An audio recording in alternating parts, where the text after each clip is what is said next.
It's our pleasure to have you with us.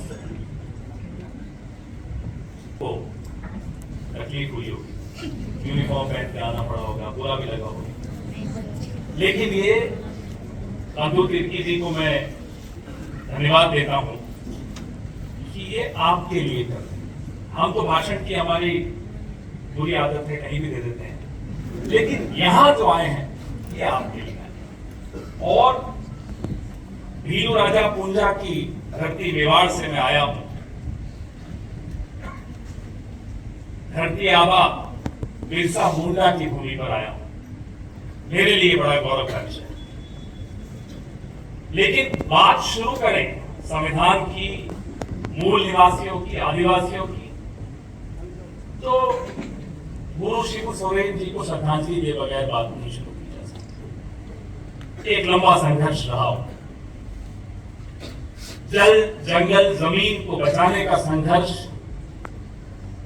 मूल निवासियों की पहचान को बचाने का संघर्ष, इस संघर्ष को श्रद्धांजलि देते हुए, उनकी प्रेरणा का स्मरण करते हुए मैं अपनी बात शुरू करना चाहता हूं। आदिवासियों को अगर हम उनके संघर्ष की बात करें तो यह संघर्ष 1857 से बहुत पहले शुरू हो चुका था। अंग्रेजों के दमन के खिलाफ अगर पहला बिगुल बजा इस देश में तो आदिवासियों ने यहां से बजा। वो संथाल परगना से हो, वो खासी ट्राइब नॉर्थ ईस्ट से हो, या मेरे अपने राज्य राजस्थान से हो, पहला बिगुल यहीं बजा। और दमन के खिलाफ आदिवासियों ने हमेशा आवाज उठाई। इस देश ने वो आवाज सुनी, उस आवाज से इस देश ने प्रेरणा मिली। नेहरू जी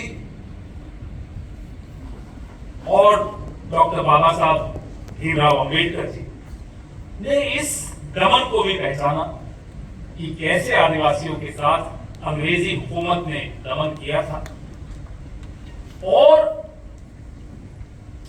वो समृद्ध थे लेकिन उनको वो पिछड़े होने पर मजबूर हुए। मुझे लगता है कि अगर सबसे समृद्ध कोई था तो वो मूल निवासी थे। उनके पास ज्ञान का भंडार था, उनके पास वो हर कला में निपुण थे, लेकिन सदियों के दमन से ये स्थिति में आए कि उन्हें संरक्षण की भी आवश्यकता है और आरक्षण की भी आवश्यकता है। इस बात को नेहरू जी ने और बाबा साहब अम्बेडकर ने समझा। इसलिए कॉन्स्टिट्यूएंट असेंबली में इस पे बड़ी चर्चा हुई कि आदिवासियों की संस्कृति, उनके ज्ञान का संरक्षण और उनका भविष्य उज्जवल हो सके, तो इसलिए उनको आरक्षण कैसे दिया जाए। तो 5वीं और 6ठी अनुसूची में कई बातें ऐसी रखी गई जिसमें आदिवासियों के भविष्य की चिंता थी। उस वक्त के नेताओं ने जो चिंता की वो दिख दी। हर सरकार ने अपनी अपनी तरीके से मूल निवासियों के लिए कुछ किया, और इसलिए क्या, कोई एहसान नहीं किया। जो भी भारत में बांध बने, खनन हुआ, विकास हुआ, तथाकथित विकास हुआ, असली विकास हुआ, उसका जो असली वजन है, उसका जो असली भार है, वो आदिवासियों ने उठाया। इस बात को हम कभी भूल नहीं सकते। जंगलों ने उठाया, जल ने उठाया, जमीन ने उठाया। और जब भी शहर आदिवासियों की तरफ आता है, नुकसान आदिवासियों का करके जाता है, शहर को लाभ होता है, आदिवासियों को लाभ नहीं होता। इसलिए कहता हूं कि सरकारों ने अगर कुछ किया तो कोई एहसान नहीं किया। वो नेहरू जी की सरकार ने किया, इंदिरा जी की सरकार ने किया, राजीव जी की सरकार ने, मुझे अच्छी तरह याद है, हम बच्चे थे, अपना उत्सव नाम से एक कार्यक्रम शुरू किया। आदिवासियों की कला और उनकी संस्कृति को विदेशों में कैसे दिखाया जाए कि भाई ये है हमारी समृद्धि। वो कार्यक्रम बड़ा पॉपुलर भी हुआ, बहुत चला।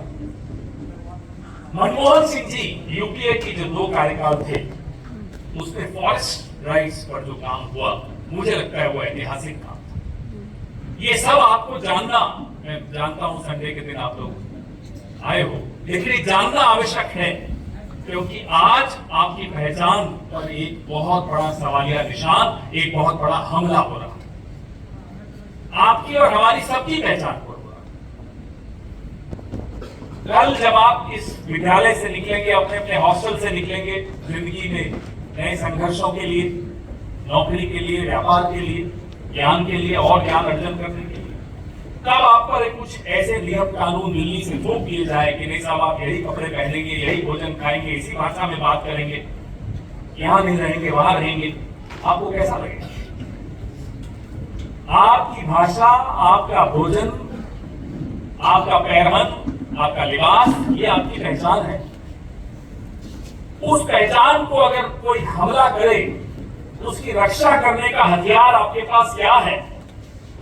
आपके पास वो एक हथियार है, ये जो राहुल गांधी जी के हाथ में, इस देश का संविधान।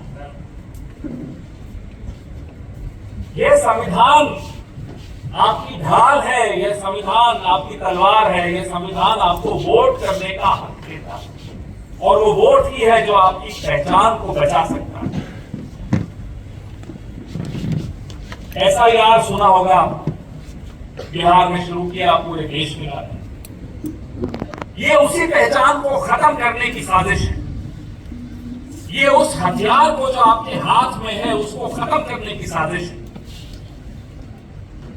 अरे आदिवासी मूल निवासी तो यहां तब से हैं जब कागज का आविष्कार नहीं हुआ था। उनसे कहते हो कागज दिखाओ, तो वो कागज दिखाएंगे आपको, नहीं तो उनका वोट खत्म कर दिया जाएगा। ये हमला जो आप पर, हम सब पर हो रहा है, इस हमले से बचने के लिए जरूरी है कि हम सब ये संवाद करें। बंधु तिर्की जी, मैं आपको बहुत बहुत धन्यवाद देता हूं कि इस तरह का संवाद आपने रखा। फादर, आपको मैं बहुत धन्यवाद देता हूं कि आपने इस आंगन में 24 हॉस्टल्स के बच्चों को बुलाया।